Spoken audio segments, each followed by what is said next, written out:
It's crazy, right? CPT. We wrote this poem for a friend who was assaulted about a month ago by a stranger, and we wrote the poem as a tribute to her and her strength dealing with the situation. So.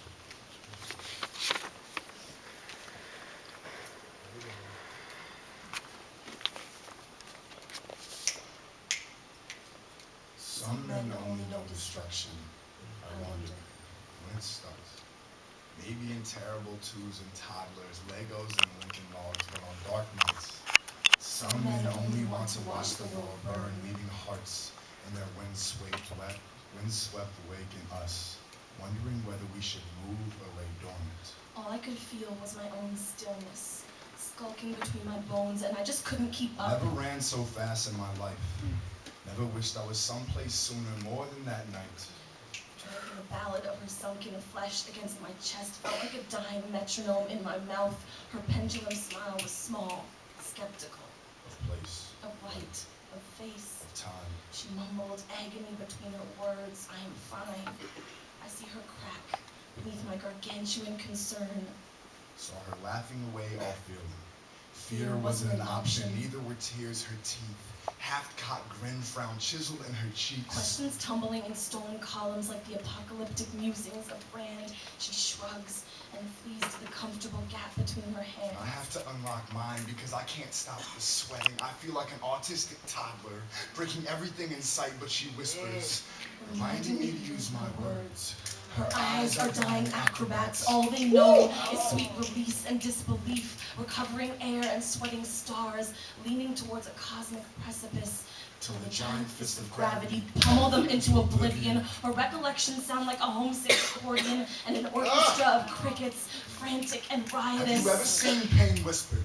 Ever seen a young woman with a razorback exterior try to stomach the future and forget the past? There is a violence in not knowing and not wanting to remember the quiet of his eyes and the footsteps of a moment when the sky quits and comes tumbling down on humanity in all its war-torn glory. I wonder if my voice was a reluctant answer to a fake SOS, a prayer in hiding maybe. If it wasn't so far off in the distance, would we still be sitting here in this makeshift coffin of a coffee shop where bad memories go to die? There was something muddled in her composition, in the advent of nose to looking glass. She is not quite sure of her anatomy, not as much confidence in her collarbone, no sanctuary in her spine. No confession in her breath or anger in her eyes. She just wishes she could disappear. Stand sturdy for a moment. I wonder if she taught herself how to fall in the star-struck span of a second, holding onto the horizon for dear life like a jittery sun sinking into oceanic sidewalk. Did she notice the pavement was bleeding when she peeled herself from its deep-sea depths? I have the consolation of that night painted on my hand. Not sure the blood will ever wash off, and I'm not sure that I want it to, because there's something to be said for scars and memories. I wonder, are they buried somewhere in that treasure chest of a heart? Did she lose her earth legs in a Titanic shipwreck and leave her tongue somewhere starboard of protest? I wonder if she knew breath was a black pearl wonder, too easily taken and damn near impossible to reconstruct. I wonder if she wished her father was the moon, ever watchful marvel of a man, and wrinkles that concede the world is ugly.